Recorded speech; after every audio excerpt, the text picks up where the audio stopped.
Kerala Blasters വിൽപ്പനയ്ക്ക് എന്ന വാർത്ത കേട്ടപ്പോൾ എനിക്ക് അതിന് ചെറിയൊരു തിരുത്ത്. മലയാളിയുടെ സ്വകാര്യ അഹങ്കാരം വിൽപ്പനയ്ക്ക് എന്ന് തിരുത്തു വരുത്താനാണ് എനിക്ക് തോന്നിയത്.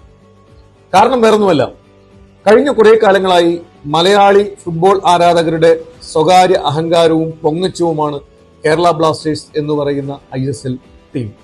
1990-കളിൽ നമ്മുടെ ഒരു ഫുട്ബോളിന്റെ ഒരു യുഗം അവസാനിച്ചു കഴിഞ്ഞ് പിന്നീട് ഒട്ടനവധി കാലം കേരളത്തിൽ ഫുട്ബോളേ ഇല്ലായിരുന്നു.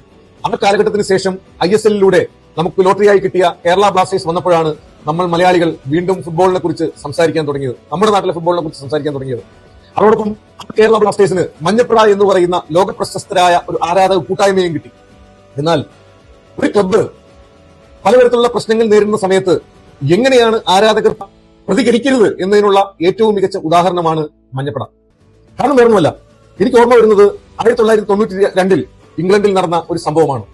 നോർത്താംപ്ടൺ ടൗൺ FC എന്ന് പറയുന്ന ഒരു ഫുട്ബോൾ ക്ലബ് അത് അടച്ചുപൂട്ടൽ നേരിടുന്നു. അത് അടച്ചുപൂട്ടൽ നേരിടുന്ന സമയത്ത് എമിലി ലോമാക്സ് എന്ന് പറയുന്ന അതിന്റെ ആരാധികയായ ഒരു കൊച്ചു പെൺകുട്ടി തന്റെ പിതാവായ ബ്രയാൻ ലോമാക്സിനോട് ഒരു ആവശ്യം ഉന്നയിക്കുന്നു. അച്ഛാ, നമുക്ക് ഈ ഫുട്ബോൾ ക്ലബിനെ, നമ്മുടെ ക്ലബിനെ നമുക്ക് സംരക്ഷിക്കണം. ഈ ബ്രയാൻ ലോമാക്സിനും ഒരു കഥയുണ്ട്.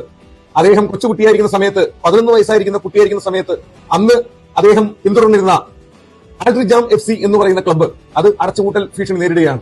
ആ സമയം ആ കുട്ടി അവിടുത്തെ ഒരു ലോക്കൽ പത്രത്തിൽ ഒരു വാർത്ത കൊടുത്തു, ആരെങ്കിലും ഈ ക്ലബിനെ രക്ഷിക്കണമേ എന്ന്. അങ്ങനെ നോയൽ വൈറ്റ്, പീറ്റർ സ്വെയിൽസ് എന്ന് പറയുന്ന 2 പണക്കാർ ആ വാർത്ത വായിച്ച് ഈ ക്ലബിനെ രക്ഷിക്കാൻ മുന്നോട്ട് വരുന്നു. അവർ ആ ക്ലബിനെ രക്ഷിക്കുന്നു. പിന്നീട് ഈ പീറ്റർ സ്വെയിൽസ് മാഞ്ചസ്റ്റർ സിറ്റി എന്ന് പറയുന്ന ലോകപ്രശസ്തമായ ക്ലബിന്റെ പ്രസിഡന്റായി തീരുകയും ചെയ്തു. ഇതാണ് ഒരു കുട്ടി ആരാധകന്റെ ശക്തി എന്ന് പറയുന്നത്. 2, ഈ ബ്രയാൻ ലോമാക്സ് സ്വന്തം മകളുടെ ആവശ്യം കേട്ട് നോർത്താംപ്ടൺ ടൗൺ FCയെ രക്ഷിക്കാൻ ആ നോർത്താംപ്ടൺ ടൗൺ FCയുടെ ആരാധകരെ അദ്ദേഹം സംഘടിപ്പിക്കുന്നു. അവരെല്ലാവരും ചേർന്ന് ഒരു സപ്പോർട്ടേഴ്സ് ട്രസ്റ്റ് ആരംഭിക്കുന്നു. ആ ട്രസ്റ്റ് ആ ക്ലബിനെ ഏറ്റെടുക്കുന്നു. അങ്ങനെ ഇന്നും നോർത്താംപ്ടൺ ടൗൺ FC എന്ന് പറയുന്ന ക്ലബ്ബ് നിലനിൽക്കുന്നു.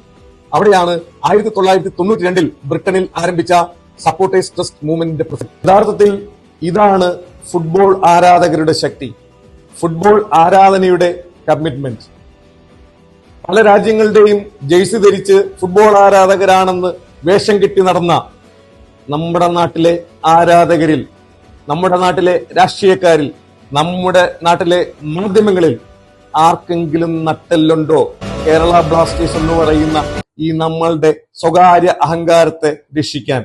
ഇതാണ് എന്റെ ചോദ്യം.